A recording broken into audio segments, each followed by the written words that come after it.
I never want it to come off as me being ungrateful for the opportunities I have. I can also be having the greatest time and simultaneously wishing people would stop sending me death threats. Rachel Zegler thought she could quiet the storm, but instead, she poured gasoline on the fire. In a now viral video, filmed from what looked like her bedroom, the Snow White actress stared into the camera with a cocktail of frustration and defiance. Her message? Despite the tidal wave of online hate, people still show up, still line up, still support her. But the delivery was telling. Her voice wavered between tearful vulnerability and sharp, passive-aggressive jabs. She defended her performance, called out the endless backlash, and made it clear she's tired of the noise that's haunted this project since day one. I win. The winged victory came to the Louvre in pieces, and people still line up to see her. And I can only hope that despite my flaws, and despite my cracks and my breaks, and there are many of them, that at every premiere and everything I do, people will wait in line to see. She spoke like someone desperately trying to reclaim the narrative, voice steady, gaze fixed, determined to flip the script. But the internet? It had other plans. Within minutes, clips from the video spread like wildfire. TikTokers swarmed in, stitching it with reactions that ranged from raised eyebrows to full-blown comedy skits. What was meant to be a moment of clarity quickly became a meme-fueled spectacle. Excuse me, your curtain. Please allow me to help. Help? From you?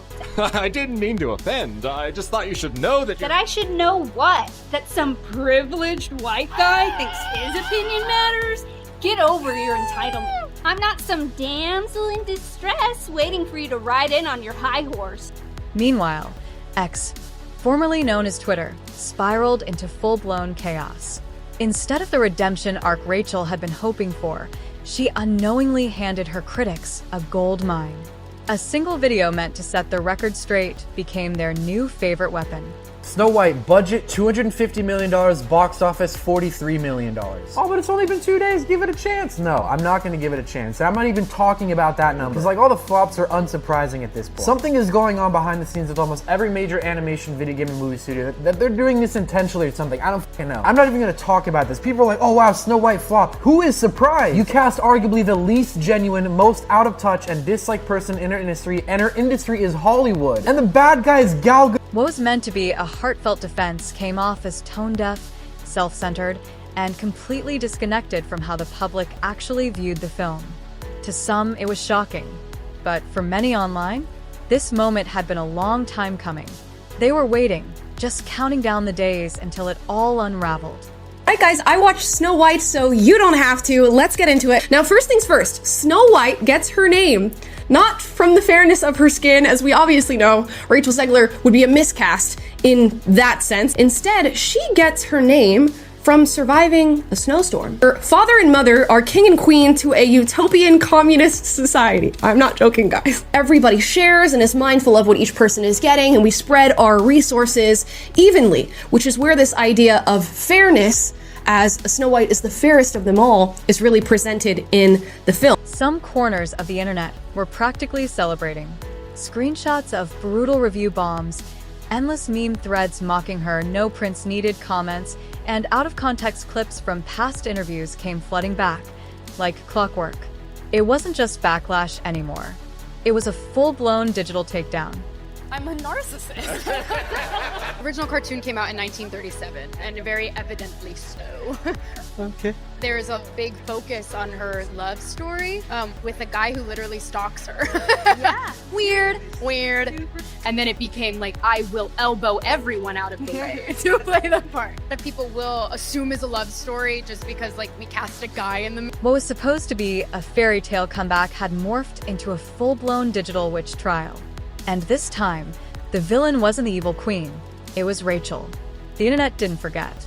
They dragged out the old press interviews where she dismissed the 1937 classic as weird and creepy, laughing off the very story she was supposed to honor. That moment didn't age well, and now, it was coming back with a vengeance. Welcome, Rachel Zegler and Gal Gadot.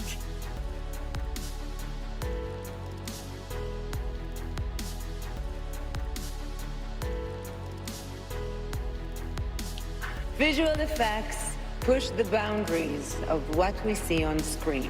Their work makes the impossible seem possible.